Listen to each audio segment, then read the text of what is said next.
just heading, I've just left, fucking shitting myself. I hope I'll be alright. Alright, so it's 1200 nautical miles, and yeah, this is the first 10 minutes of the first hour of the first day. So, and I'm just dodging a few islands that are in the south of this chain of islands here in Tonga, in Vavau. Just gotta dodge them, and then once we get a bit more of a true wind speed, I'll be able to pick my course whether I go to the east or west of the main island, and that'll be my last. That's where I'll stop if the autopilot breaks or something like that. But once I go past there, I've got no more safety zones until I can pull into Minerva Reef for weather. But in terms of, you know, the boat's broken, we need to turn back, that's going to be my last stop. This is where we're going now. Just chasing this guy out. He cleared just before me.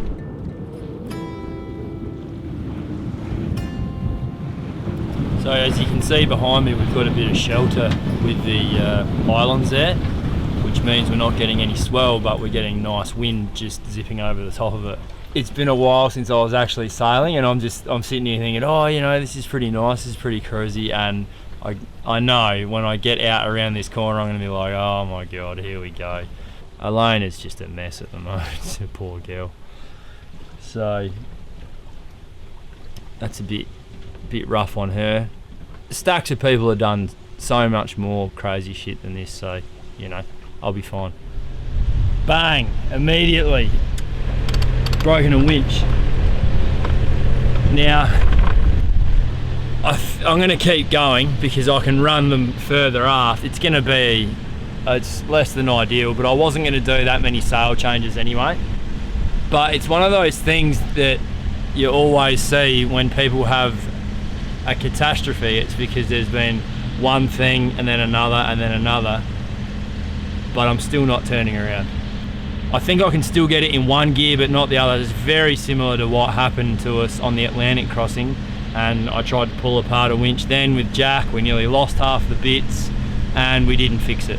So I'm just going to leave it, try redirect a few things around it, and use this aft winch as well. Yeah, less than ideal, isn't it? That's probably a good spare to have. Just one that you can screw off and just drop another one straight on.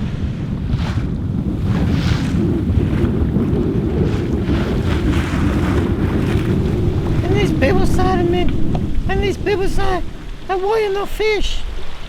And I say, hey mate, you catch the fish, you cut the fish, the blood and the guts, and never say, oh mate, no, it's too hard mate. It's too difficult mate, we're sailing, there's waves and everything, it's too hard.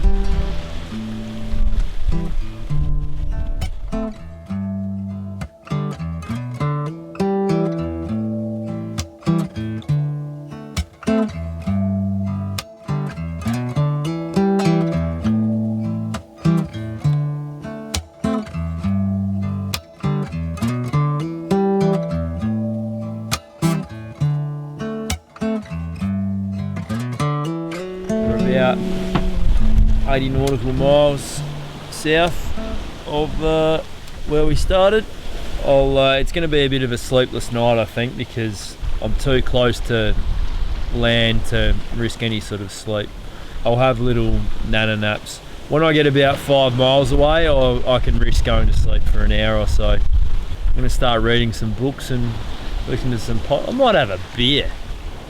Yeah, I'm going to have a beer. I only brought 6, but I'm going to have one now. Take it as.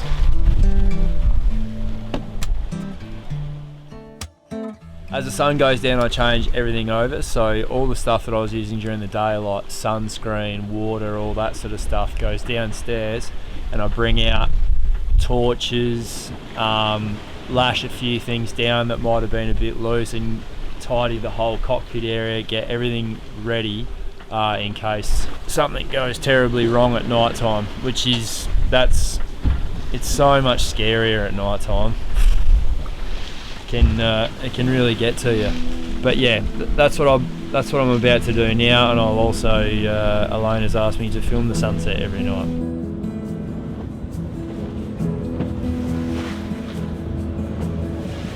First night, awesome. Not a massive storm, but there was some serious lightning off the starboard side. Because of the way the wind's going and where we're going, it's gonna come behind us. It's gonna miss us. The massive bolts of lightning and the thunder that I can hear, but still pretty scary.